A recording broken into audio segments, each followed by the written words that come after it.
அவரோட இழப்பு வந்து மிகப்பெரிய இழப்பு இண்டஸ்ட்ரிக்கு. ஒரு 48 வயசில் போக வேண்டியதா அப்படின்றப்ப நமக்கே பதறுது. எனக்கு என்னென்னா, நான் வந்து சென்னையில் வந்து 2000 வரும்போது என்னுடைய நிகழ்ச்சியை பார்த்துட்டு உலகத்திலேயே என்னுடைய முதல் ரசிகன் ஒரு நடிகர் இவர் தான். அவரே ஃபோன் பண்ணி ஒரு பெரிய ஆச்சரியத்தை கொடுத்தாரு. பாரதராஜா சாருடைய பையன் பேசுகிறார் அப்படின்னு. யார் கேட்டாலும் சொல்லணும், உலகத்திலே உன்னுடைய நடிகர்களில் முதல் ரசிகன் நான் தாண்டா அப்படின்னு ஒரு 3/4 மணி நேரம் பேசினார். அப்போ இருந்து இப்போ வரையும் அவ்வளோ ஒரு குடும்ப ரீதியான நட்பு. என்னை எப்போ ஃபோன் பண்ணாலும் கடவுளே அப்படிம்பார், என் மிஸ்ஸஸ்ட்ட தெய்வமே அப்படிம்பார். அதில் என்னென்னா, ஒவ்வொரு முறையும் பார்க்கும்போதும் என் மிஸ்ஸஸ்ட்ட அவர் சொல்கிறது, ஒரு தடவையாவது மதுரை ஸ்டைலில் எனக்கு சாப்பாடு செஞ்சு கொடுமா, உங்கள் கையால் சாப்பிடணும், நாட்டுக்கோழி குழம்பு, மட்டன் சுக்காலாம் சாப்பிடணும், எப்போ தான் எனக்கு சமைச்சு கொடுக்க போகிற, விருமன் படம் ஷூட்டிங் எப்போயும் கூட கேட்டார். ஒவ்வொரு முறையும் என்ன என்னை வீட்டுக்கு வாங்கினேன், எப்போ வந்தாலும் பண்ணி கொடுக்குறோன்னு சொன்னோம்.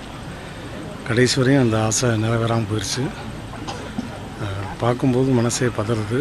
அவருடைய ஆத்மா சாந்தியடைய இறைவனை பிரார்த்திப்போம்.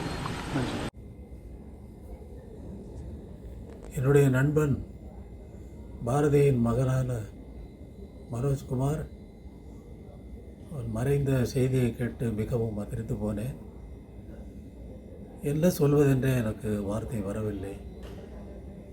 இப்படி ஒரு சோகம் பாரதிக்கு நிகழ்ந்திருக்க வேண்டாம் என்று தோன்றினாலும் நிகழ்வதை நம்மால் தடுக்க முடியாது, ஏற்றுக்கொண்டு தான் ஆக வேண்டும் என்று காலம் விதித்திருக்கின்ற காரணத்தால் மனோஜின் ஆத்மா சாந்தி அடைய இறைவனை வேண்டுகிறேன். மனோஜ் பாரதிராஜா அவருடைய மரண செய்தி கேட்டு ரொம்ப சங்கடமாக இருக்குது. உண்மையாகவே அவர் நல்ல நண்பர். எங்களுக்கு சொல்லப்போனால் நான் ஒரு படம் டைரக்ஷன் பண்ண படம் மார்கழி திங்கள் படம் வந்து கூட ஒர்க் பண்ணேன். பழகிறதுக்கும் சரி, டைரக்ஷனாகவும் நிறைய ஆசை இருந்தது.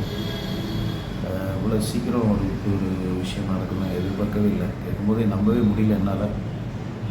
ரொம்ப மன வருத்தமாக இருக்குது.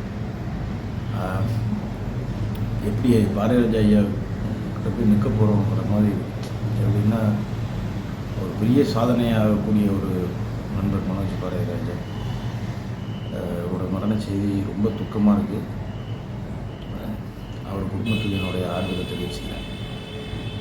என்ன பண்ண தெரியல. ஏன்னா நான் அந்த படம் நடிக்கும்போது அவங்களோட பழகக்கூடிய எனக்கு வாய்ப்பு கிடைச்சிது. அந்த நாட்கள் ஒவ்வொரு நாளும் மறக்க முடியாத நாட்கள்.